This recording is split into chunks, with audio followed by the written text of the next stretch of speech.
That's my driver in Camden, New Jersey. Straight. She was a little bit upset. I know. Okay, she was freaked out. This was taken back in March of 2019. We were on our way back home after a ski trip in Vermont. And on the way, we stopped in some pretty shady areas. I was working on a series on Northeast Ghettos. And boy, was this a good one. There was a moment there when I thought, uh-oh, bad idea. Should not be in here.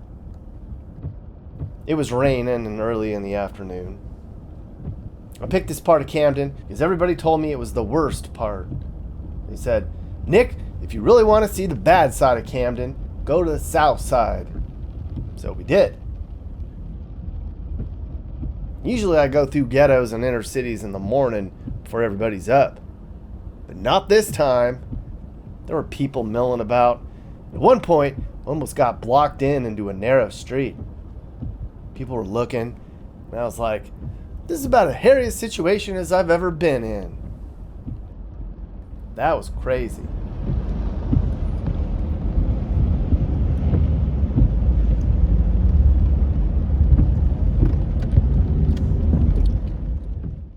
I've seen a lot of crazy things on my journeys. Been to all lower 48 states so far. Most of the places I pick are bad because that's what YouTube wants to watch. Scary and bad. Sometimes I was lucky. When you take the side roads, or you get up at weird hours, or you go into parts of town that most people don't, you can get some really good stuff.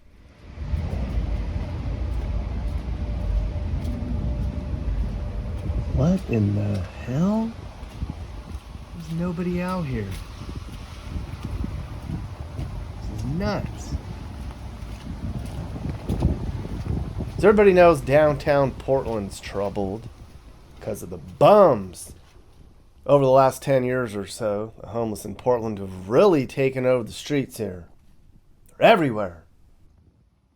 So in March of 2019, I went there to see it up close. One night, I took a walk downtown. It was about 9 o'clock. This was the most unreal thing. There were tents everywhere, and nobody was out. I didn't hear a single sound. Just one woman kind of organizing her tent. It was like I was walking through a slumber party. Except we weren't at camp. Actually, we were.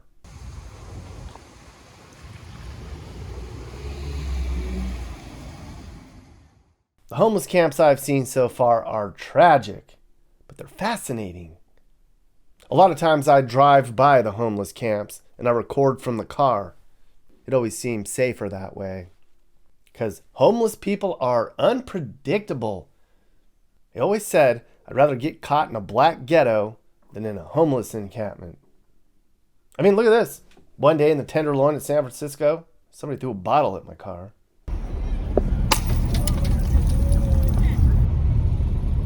Yeah, someone just threw a bottle at me.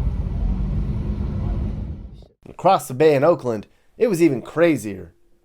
I was driving around on the northwest side of town, looking for abandoned buildings, and came across the most astonishing encampment I've ever seen. Look at this thing. I don't even know this was here. What is this place? This is a village in downtown? How long did they take to put all this up? Who's in charge of this city? Unbelievable.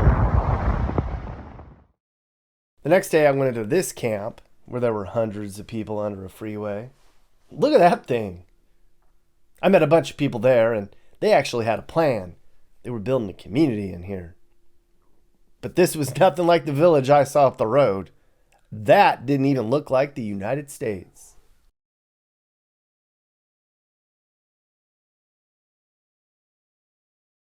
Neither did this.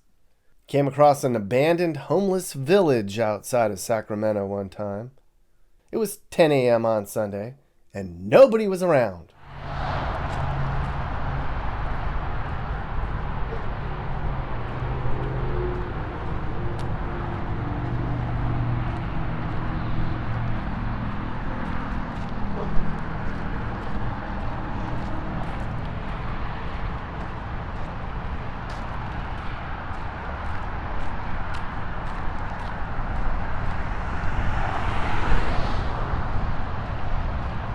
nobody here. It's like an abandoned village.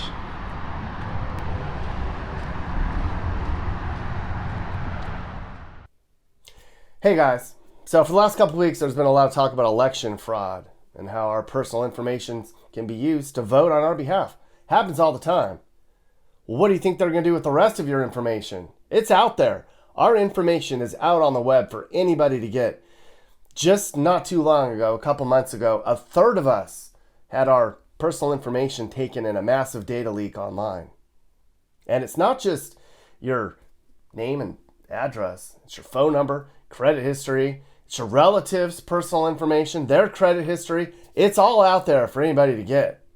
There's no telling what shady people from China or Russia are going to do with your personal information. Things that you can't even imagine. That's why it's important to make sure your data is not hosted by these data broker websites in the first place. That's where Delete Me, the sponsor of this video, comes in. Now, Delete Me's been around for years now, and they offer a service that removes your sensitive data from hundreds of online data brokers. Now, I've been a Delete Me customer for almost a year now, and look at all the websites they've found my personal information on and removed. Every time I check my monthly report, I'm grateful I use Delete Me. It's peace of mind.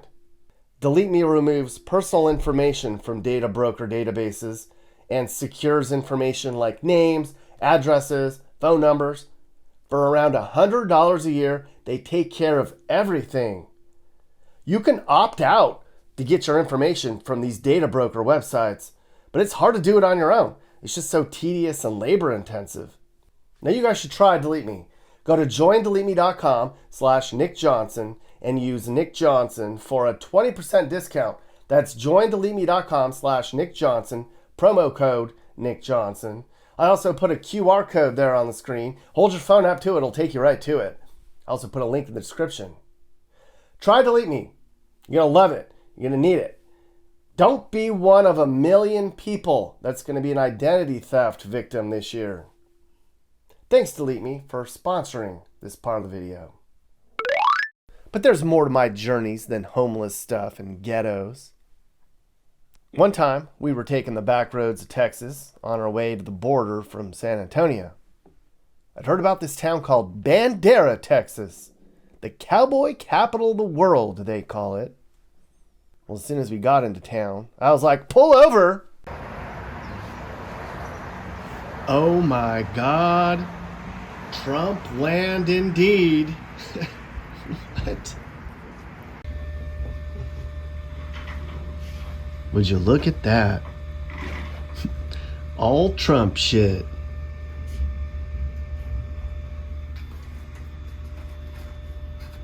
Man, I'm surprised there's not more of these places. Those leaves, those new growth, that's going to be the best part for these guys. And then they'll start stripping bark at the end of the day.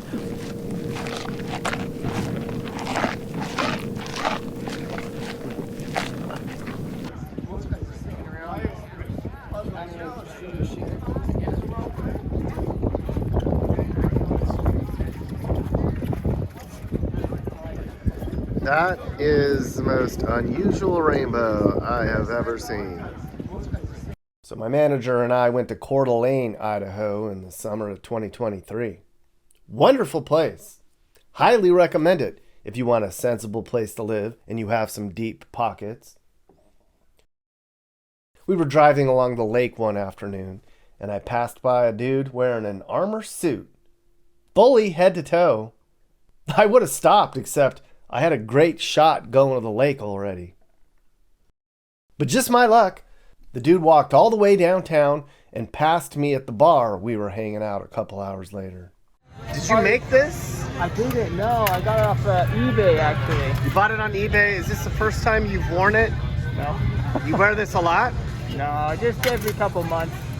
Yeah, it's just, yeah, it's great because I'm on mile 15 probably right now, and yeah, I'm getting pretty tired. It's been a good day. Why don't you get some water?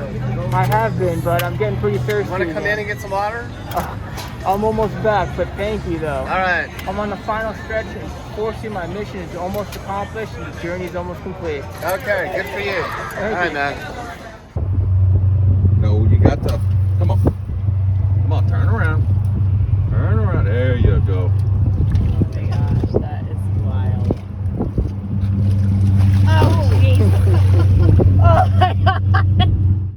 Well, that's some real redneck shit, isn't it? That's Scott. He runs the boats in and out of the Gator Adventure outside of New Orleans. And talk about crazy. He was petting a wild gator, using marshmallows to keep him entertained. God. I'm sure they murder capital right now. Murder capital? Right here. Right where I am? Right where you at. Why? Just over drugs? Drugs, money, territory, gang affiliation, all of it. It's not fair. Are they going to ever fix it? Or it seems They're like going to have to fix it. But it seems like it's getting worse. With the cost of living is not going down. I mean, I just want to say something. To all you rich people that have money, we're the poor people that need to make you rich. So you really need to do something about us that are out here in the streets, because without us, you don't get no money. You're going to go bankrupt because you don't have that poor person working into your warehouses and creating that money for you. So you better really think about we all need each other and start doing this thing the right way, because without the poor people, you can't survive. what are the values out here that people hold? Me, honesty, respect. If you do not respect me, you ain't getting nothing from me. Because I tell you right now, respect is not given here to his damn earnings with me, son.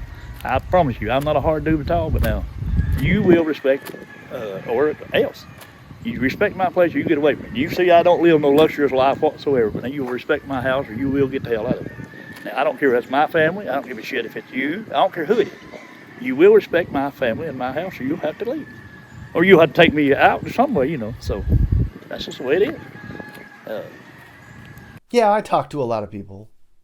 You'd be surprised how much folks open up if you play it cool. This last guy's name is Brian. We met him way out in the eastern Kentucky hollers one morning. We were out there working on a series about Appalachialand. Now the whole area's gone to shit. He was just hanging out front with his dogs when we drove by, and he flagged us down. Like, what the hell are you two doing way back here? Anyways, he had a whole field of fighting cocks in his backyard.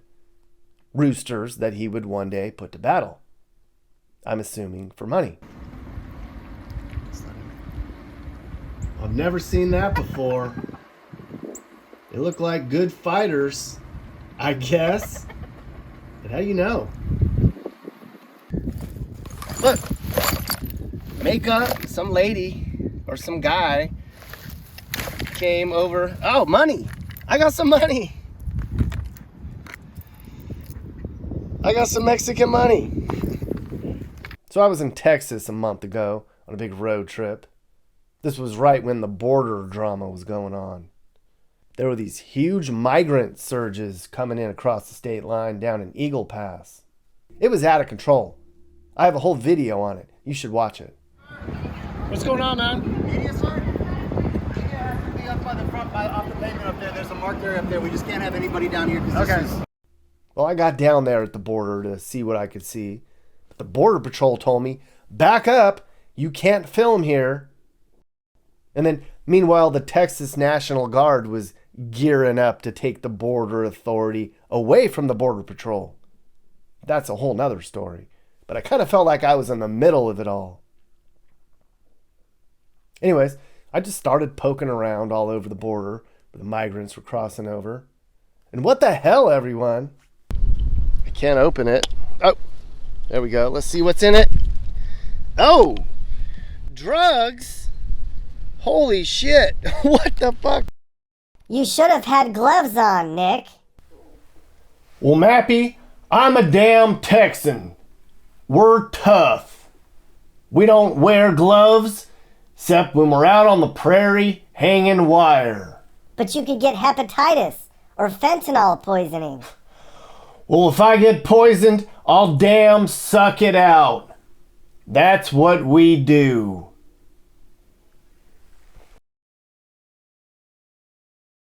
Now, way back when I first started exploring ghettos, I spent the day in East St. Louis.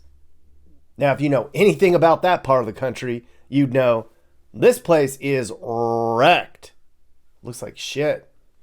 A complete urban ghetto, victim of a loss of jobs type of place. But they had just had a storm, and the place looked wonderfully ruined in the snow.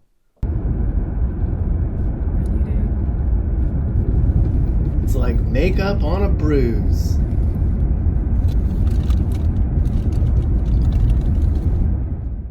That was another time my driver was pissed that I took her into a bad area in the middle of the day. And speaking of East, there was that time I was in East Cleveland that fall. We were doing a road trip through the old Rust Belt towns along the lake. Pittsburgh, Buffalo, Cleveland. Now this place has seen some better days since the industry left. I drove around for a few hours, and then I wound up on a road that looked like the end of the damn world. Didn't look like America, I'll tell you that. Why don't they just tear all this stuff down? This goes on for blocks. Main Street downtown is right down the street, 100 feet away. What is going on? And then the time I went to East Oakland, this place was all Crips and Bloods back in the 90s. The whole place is a big maze of low-slung homes surrounded by iron fences. Not a place for a white boy YouTuber to be at 4 in the afternoon. But there I was. That was cool.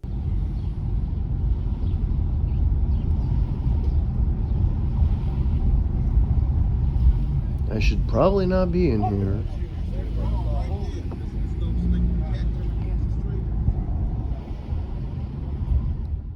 I could do a whole video on the crazy shit I've seen in California on my travels.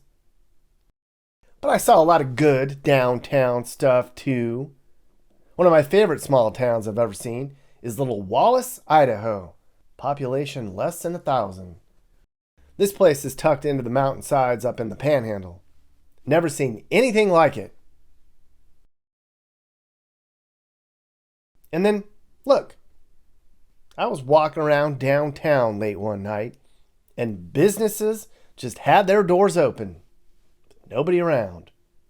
No one was worried that their shit would get stolen. Didn't have to. They're redoing this building, and the door is open, and nobody cared. Like, just equipment. This door's been open all day. I walked by 4 hours ago, and just, you don't have to worry about anybody coming. I mean, I've never seen anything like this as long as I have lived. A downtown where there's just doors open at almost midnight and they don't have to worry about anything. This is how America used to be. I miss this America. And then a few days later, we were cutting across the Backroads of Montana, and I saw a sign for a cattle auction. There were a bunch of cars, and I was like, pull over! I want to see a live cattle auction. I've always wanted to see that.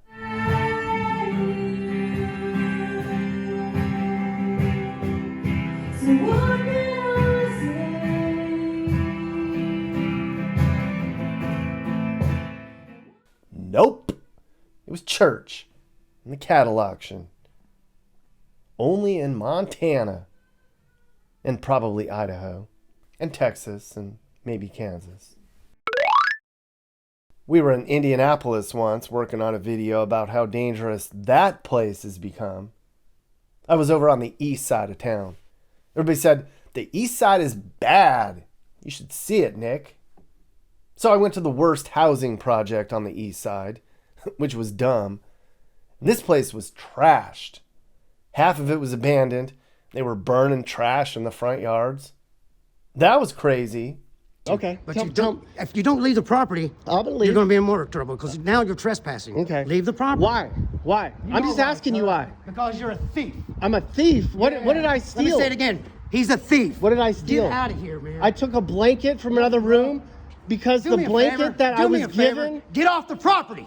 If I tell you again, you're going to have a bigger problem on your hands. You've already been asked once. More than once. What did I do? Get off the property. What did I do? Okay. He's a thief. I'm a thief. Yeah, big thief. What is your name? What's your name? It's Jack of all trades. Keep bothering me, man. Please keep bothering me. I've had a lot of confrontations with people. I got yelled at by a hotel manager in Kentucky.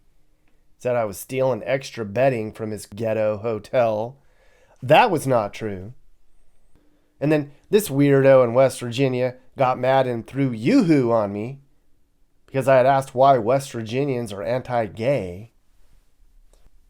And then there was this day in Baltimore.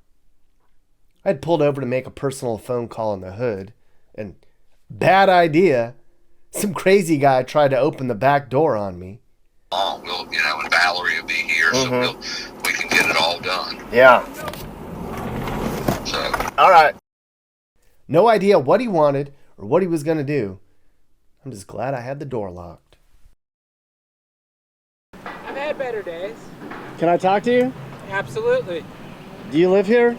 Did. Can you tell me what you experienced and what you're feeling right now? So what happened is we are in the hallway. We got an L-shaped hallway. And we're at the far side of the L-shaped hallway. And it hits. And we're huddled on the ground. And I got a 5-year-old daughter. And I put all my weight on her. And the roof ripped off like a Band-Aid. 5 of us were all huddled in that hallway. You can see everything else is gone. That hallway is pretty much the only place that doesn't have a caved-in wall. And then once it subsided, we got up, grabbed a piece of bed frame, took the bed frame, bashed our way out. I bashed the window frame, started getting people out. So we're here to salvage. Got my daughter's ballet bag. Got her softball gear.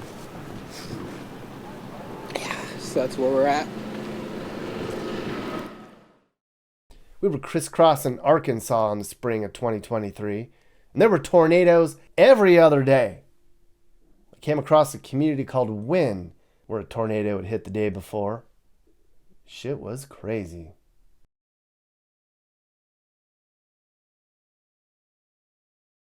And then 2 days later, we came across another community called Silver City, Mississippi, where a tornado had hit a week before there too.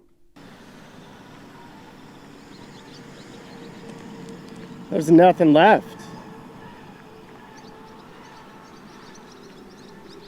Can you tell me, do you know what the next step is? Like what they're gonna do to help you guys? Well, the next step, they supposed to be trying to get us some houses to stay in. So I hope they come true. Who's coming to help? FEMA. Do you know when they're coming, or? I don't really know.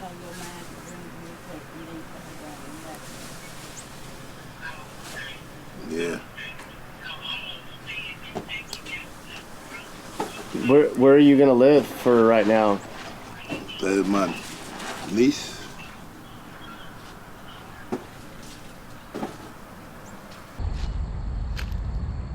What in the hell?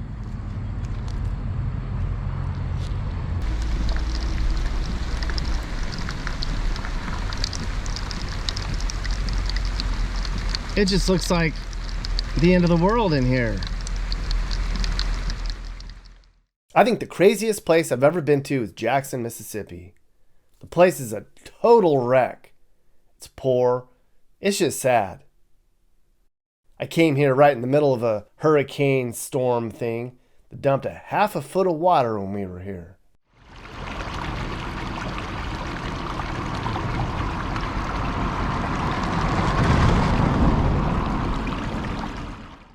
Just look at those roads. Worst roads in the history of Nick Johnson's YouTube channel. Just beyond belief. Huckleberry Jello shots. So in case you didn't know, Idaho loves them some huckleberries. They love them. You probably don't even know what those are. Well, they're a berry that grows on bushes in the highlands of the Mountain West. They're very elusive, like Smurf berries. We saw signs for them all over the place. Well, just before we got to Boise, we pulled over at a store in the middle of the woods. And The Huckleberry Motherlode.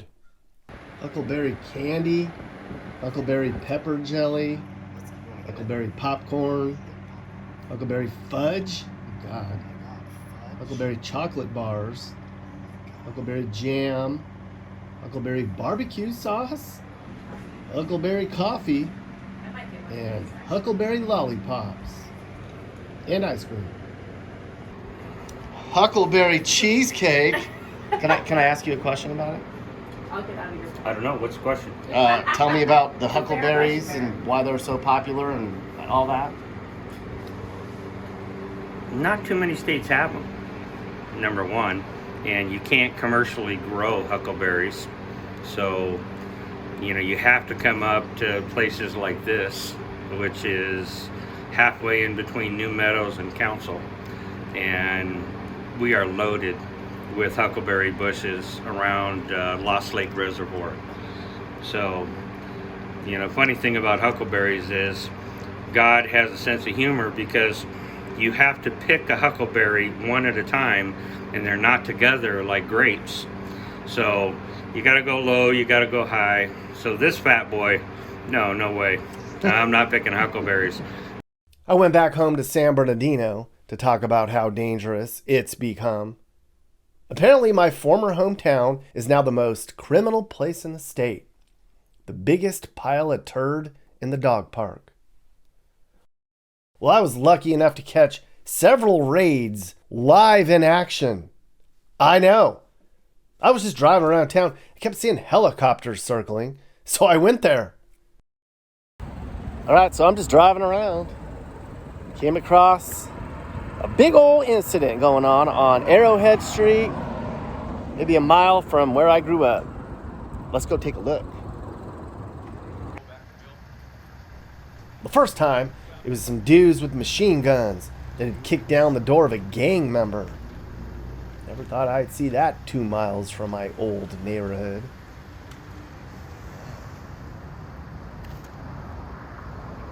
And then hours later, right across the street from my old high school, came across another raid.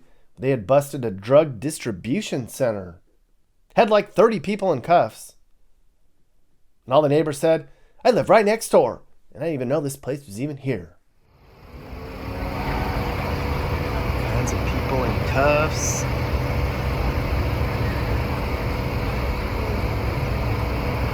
Just another day in San Bernardino.